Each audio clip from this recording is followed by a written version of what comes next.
Welcome back to Crazy Dave's Crew. Today is October 27th, and you're watching on this day in history.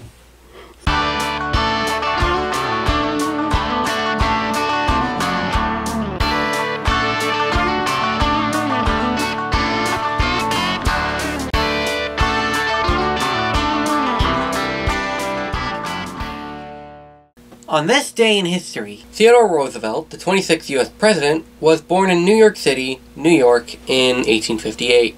Roosevelt was included in President George Washington, Thomas Jefferson, and Abraham Lincoln at Mount Rushmore Memorial, designed in 1927, with the approval of Republican President Calvin Coolidge. He was responsible for negotiating a treaty with the new Panama government for construction of the canal in 1903.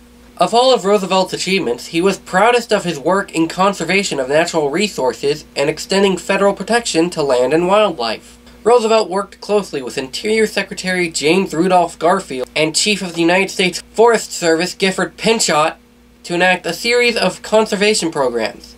Roosevelt established the United States Forest Service, signed into law the creation of 5 national parks, and signed the 1906 Antiquities Act, under which he proclaimed 18 new U.S. national monuments. He also established the first 51 bird reserves, 4 game preserves, and 150 national forests. The area of the United States that he placed under public protection totals approximately 230 million acres. In 1872, Emily Post, the American Authority on Social Behavior and writer, was born in Baltimore, Maryland. When her 2 sons were old enough to attend school, Post began to write. She produced newspaper articles on architecture, interior design, as well as stories and serials for magazines including Harper's, Scribner's, and The Century. She wrote 5 novels: Flight of a Moth, Purple and Fine Linen, Woven in Tapestry, The Title Market, and The Eagle's Feather. In 1916, she published by motor to the Golden Gate, a recount of a road trip that she made from New York to San Francisco with her son Edwin and another companion. In 1938, DuPont announces its new synthetic polyamide fiber will be called nylon. An important part of nylon's popularity stems from DuPont's marketing strategy. DuPont promoted the fiber to increase demand before the product was available to the general market. Nylon's commercial announcement occurred on October 27, 1938, at the final session of the Herald Tribune's yearly Forum on the Current Problems, on the site of the approaching New York City World's Fair.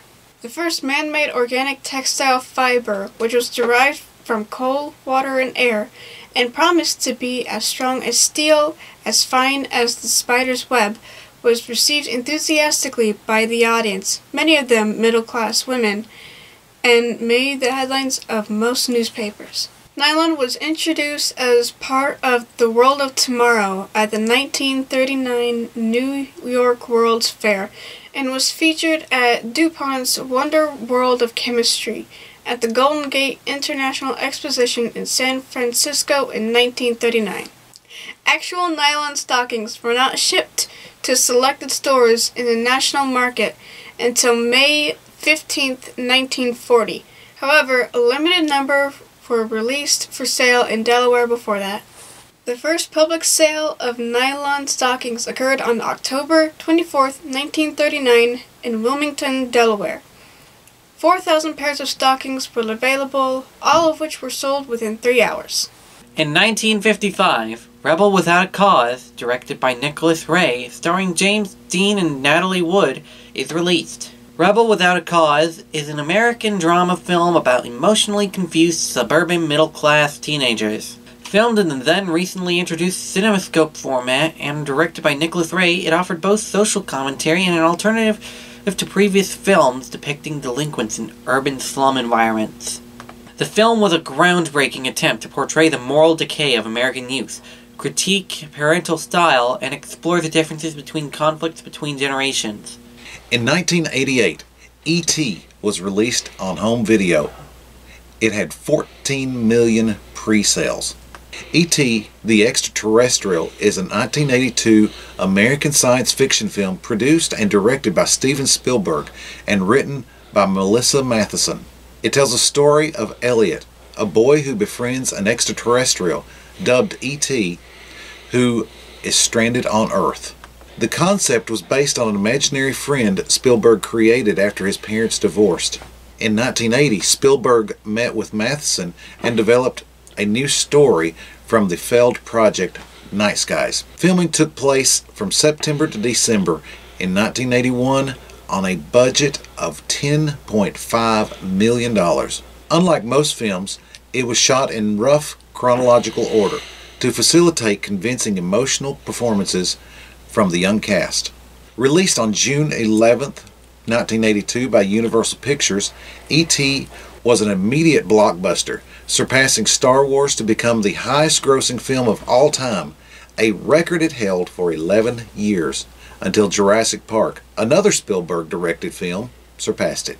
E.T. was widely acclaimed by critics and is considered to be one of the greatest films of all time.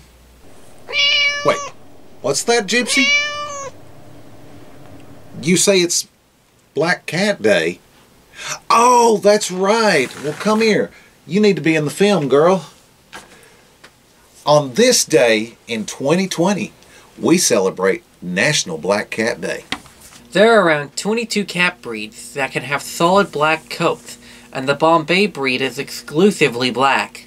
In some parts of the world, black cats are seen as threats or animals to be sacrificed around Halloween. How messed up is that? Because of this, many animal shelters won't rehome black cats in the week surrounding Halloween or in the month of October. Oh no, that's terrible. According to research, it's very likely that cats with black fur have a higher resiliency against illness and are more resistant against diseases like feline HIV. A black cat's color all boils down to a genetic quirk. There are 3 variants of the black fur gene: solid black, brown, and cinnamon. And the hue works in conjunction with the pattern.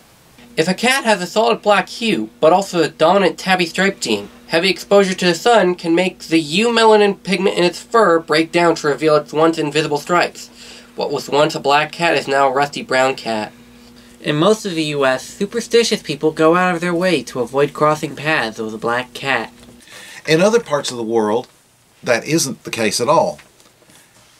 In parts of places like England and Asia and Ireland, when a black cat crosses your path, it signifies good luck.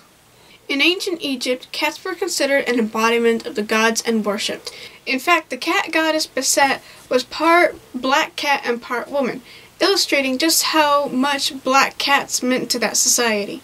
Black cats can be either male or female, but for some reason more of them are male. This has been proven statistically, but there is no obvious genetic reason why it should be the case. So then this must be a rare kitty, because she is female. The bodies of black cats produce a high amount of melanin, a chemical which accounts for their dark coat. Melanin can affect the color of a cat's eyes, so this usually means that their irises are yellow. In Himeji, Japan, though, there's an entire cafe dedicated to black cats. Each raven-haired kitty even rocks a different colored bandana to avoid mix-ups. Cats were brought on board ships to keep the rat population in check. Black cats, in particular, were thought to be good luck charms on the open seas by British sailors. There are more than a few famous black mousers from maritime history, including Blackie, who lived in the HMS Prince of Wales and met Winston Churchill. What's the difference between a cat and a frog? A cat has 9 lives, but a frog croaks every night. Why do cats always get their way? They are very persuasive. So what do you call a cat that loves bowling? An alley cat. Why can't cats play poker in the jungle? Too many cheetahs. What is a cat's way of keeping law and order? Law enforcement. How many cats can you put in an empty box? Only one. After that, the box is no longer empty. What is smarter than a talking cat? A spelling bee. Have you ever seen a catfish? Of course not. They can't hold the rod and reel.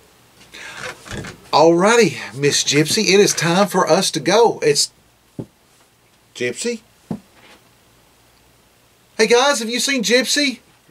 Wait, you mean that's not her? Wait, I don't know. Wait, you mean that's not her? She was right here. She was right here and she's... We've been bamboozled! What is this? Did she get turned into a pumpkin? Gypsy? Gypsy! We've got to get Gypsy to the vet quickly. Thank you guys for watching. This has been another episode of On This Day in History. Y'all have a great Halloween, and we will see you next time, right here on Crazy Dave's Crew. Have a great evening. Let's go! This better not be another trick by him.